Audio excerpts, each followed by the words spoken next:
Hi ಎಲ್ಲರಿಗೂ ಹೊಸದಾಗಿ ಅಡುಗೆ ಕಲಿತಾ ಇರೋರು ಈ ಸೊಪ್ಸಾರನ್ನ ಒಂದ್ಸರಿ ಟ್ರೈ ಮಾಡಿ ನೋಡಿ. ಮೊದಲಿಗೆ ಕುಕ್ಕರ್ಗೆ ಒಂದು ಹಿಡಿಯಷ್ಟು ತೊಗರಿಬೇಳೆ ಚೆನ್ನಾಗಿ ವಾಶ್ ಮಾಡಿಕೊಂಡು ಒಂದು ಕಟ್ಟಷ್ಟು ದಂಟಿನ ಸೊಪ್ಪು, ಅರ್ಧ ಈರುಳ್ಳಿ, 2 ಟೊಮೆಟೊ, ಹಾಗೆ ಒಂದು ಹಿಡಿಯಷ್ಟು ಹಸಿ ಕೊಬ್ಬರಿ, 2 ಹಸಿಮೆಣಸಿನ್ಕಾಯಿ, ಬೇಕಾಗಿರೋಷ್ಟು ನೀರು ಹಾಕಿ ಇದನ್ನು 2 ರಿಂದ 3 ವಿಷಲ್ ಕೂಗಿಸ್ಕೋಬೇಕು.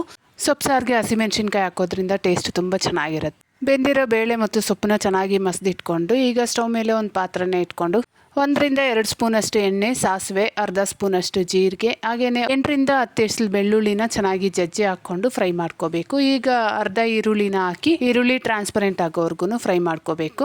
ಈಗ ಒಗ್ಗರಣೆಗೆ ಅರ್ಧ ಸ್ಪೂನಷ್ಟು ಅರಿಶಿನ, ಹಾಗೆ 2 ಸ್ಪೂನಷ್ಟು ಸಾಂಬಾರ್ ಪುಡಿ ಹಾಕ್ಕೊತಾ ಇದ್ದೀನಿ. ಸಾಂಬಾರ್ ಪುಡಿನ ಎಣ್ಣೆಯಲ್ಲೇ ಒಂದು ಸ್ವಲ್ಪ ಫ್ರೈ ಮಾಡಿದ್ರೆ ಸಾಂಬಾರ್ ಕಲರ್ ತುಂಬ ಚೆನ್ನಾಗಿ ಬರುತ್ತೆ. ಈಗ ನಾವು ಮಸ್ದಿಟ್ಕೊಂಡಿದ್ದಂಥ ಸೊಪ್ಪನ್ನ ಹಾಕಿ ಚೆನ್ನಾಗಿ ಮಿಕ್ಸ್ ಮಾಡಿಕೊಂಡು ಈಗ ರುಚಿಗೆ ಬೇಕಾಗಿರೋಷ್ಟು ಉಪ್ಪನ್ನ ಸಹ ಹಾಕಿ ಒಂದು ಕುದಿ ಕುದಿಸ್ಕೊಂಡ್ರೆ ಸಾಂಬಾರ್ ರೆಡಿ. ಮುದ್ದೆ ಅನ್ನದ ಜೊತೆ ಚೆನ್ನಾಗಿರುತ್ತೆ. ಇಷ್ಟ ಆದರೆ ವಿಡಿಯೋಗೊಂದು ಲೈಕ್ ಕೊಡಿರಿ, ಚಾನಲ್ನ ಸಬ್ಸ್ಕ್ರೈಬ್ ಮಾಡಿ ಸಪೋರ್ಟ್ ಮಾಡಿ. ಬಾಯ್.